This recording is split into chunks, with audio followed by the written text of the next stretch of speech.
이런 시장까지는 소위 묻어서 다 빠지는 장이었기 때문에 네. 이 종목을 고르기가 사실 의미가 없었죠. 예. 근데 최근 시장은 묻어서 빠져 있는 괜찮은 종목들은 잡아 올리는 분위기거든요. 그래서 어떻게 보면 지금 시장이 무너지지 않는다라고 보고 있으니까 뭐 좋은 종목을 싸게 살 수 있는 일부 종목들 같은 경우에는 뭐 기회라고 보고 있는 거죠. 네. 오늘도 그래서 이제 한 종목만 소개를 할까 하는데요. 결론부터 말씀드리면 진짜 이 가격은 아니다라고 생각하는 종목입니다. 네. 너무 염가 수준의 주가라고 판단하는데요. 풍산입니다. 제가 풍산 얘기 처음 하는 것도 아니고 제가 지난주에도 풍산 얘기 한번 했었던 것 같아요. 지금 전일 같은 경우에 반등 좀 크게 실어내는 모습인데요. 차트 몇 개 보면서 얘기하도록 하죠. 먼저 구리 가격 차트입니다. 소위 말해서 뭐 미스터 마켓, 뭐 닥터 쿠퍼, 뭐 이 별명 갖고 있는 구리 값이에요. 예. 뭐 무역 전쟁 분위기 높아지고 우짜우짜 중국 이러쿵저러쿵 얘기 나오면 이 구리값 빠지는 거야 뭐 당연합니다. 네. 구리값 굉장히 많이 빠졌죠. 단기 낙폭으로 봤을 때 뭐 엄청나게 많이 빠졌고요. 지금 들어오기 전에 보니까 전일 종가 반영하니까 어제 2.19% 올라서 톤당 6,262달러 나오더라고요. 그래서 지금 저점 대비해서 이제 조금씩 돌아 나오려는 움직임을 보이고 있습니다. 왜 그러는 건데? 라는 부분을 위안화에 녹여서 설명을 한번 해보면 그냥 이 중국의 통화가 이 약세다. 그러면 중국 수출에 유리하죠. 위안화 통화가 강세다라고 하면 수입에 유리하고 우리 원달러 생각하면 되니까 그렇죠. 원달러 오를 때는 수출에 유리하고 원달러 빠지면 수입에 유리한 거 다들 아실 테니까요. 근데 지금 위안화가 요즘 어마무시한 약세였죠. 그렇게 되면 수입에 엄청나게 불리했을 거 아닙니까? 네. 그 부분으로 생각하시면 돼요. 이런 비철가 수요의 가장 익스포저 큰 데가 어디겠어요? 중국일 거거든요. 근데 해당 통화는 계속 약세의 피크를 찍고 있었어요. 당연히 떨어지죠. 그래서 위안화 환율하고 지금 이 비철가하고 추이를 최근에 보고 계십니다. 그러면 이 그림 돌려내면 되는 거잖아요. 예. 그리고 내년 같은 경우에는 구리 쪽에서 쇼티지 얘기 나오고 있는 상황이거든요. 뭐 구리 정광 뭐 광산에서 뭐 파업이 어쩌고 저쩌고 이런 얘기들 많이 들어보셨을 거고 뭐 다른 얘기 필요 없이 전기차 만약에 다 깔렸다. 충전 인프라 깔아야 된다.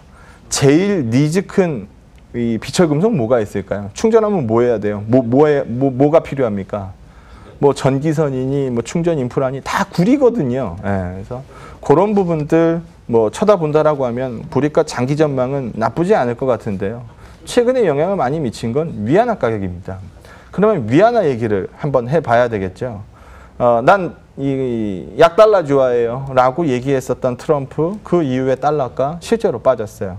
이번에도 딱 시기적절하게 뭐 연준의 이 독립적인 거를 존중하지만 우리 달러만 너무 비싸요 라고 얘기했으니까 여기도 계속 뻗진 않을 거예요. 그럼 이 구간이면은 위안화도 계속 약세로 가진 않겠죠. 예. 뭐 좀 전에 뭐 도입 부분에서 말씀드렸던 것처럼 최근 뭐 중국 국무원 코멘트도 있고 이제 살리려는 움직임도 굉장히 많이 나오거든요. 요즘 일각에서 뭐 위안화 약세를 무기 삼아서 뭐 이러쿵저러쿵 얘기가 나오고 있는데 실제로 저는 그 가능성 제한적이라고 말씀 여러 번 드렸으니까요. 자금 유출 압력을 커버하기 어렵기 때문에 대놓고 약세로 끌고 가기도 사실상 어렵습니다. 그래서 이 그림을 종합해서 보면 최근 비철가, 구리를 포함한 비철가가 크게 꺾였고 투기적 수요가 전부 다 나갔고 위안화 때문이야, 뭐 무역 전쟁 때문이야, 뭐 이런 얘기도 주고받았었던 상황이면 무역 전쟁 얘기는 요즘 더 이상 약발이 그만큼 안 나왔고 달러가 더 강한 강세로 가기에는 좀 버거워졌고 위안화가 반전을 보일 가능성이 높아졌기 때문에 최근 과도한 낙폭을 보연 뭐 PBR 배수로 봤을 때 0.6배 나오니까요. 바운드를 찍을 수 있는 준비가 충분히 됐다. 구리가하고 풍산 주가가 같이 노는데 이 구리가 하락폭보다 주가 하락폭이 워낙 크게 잡힌 상황이기 때문에 바운드 쪽으로 무게를 실는 게 맞다라고 의견 드리도록 하겠습니다.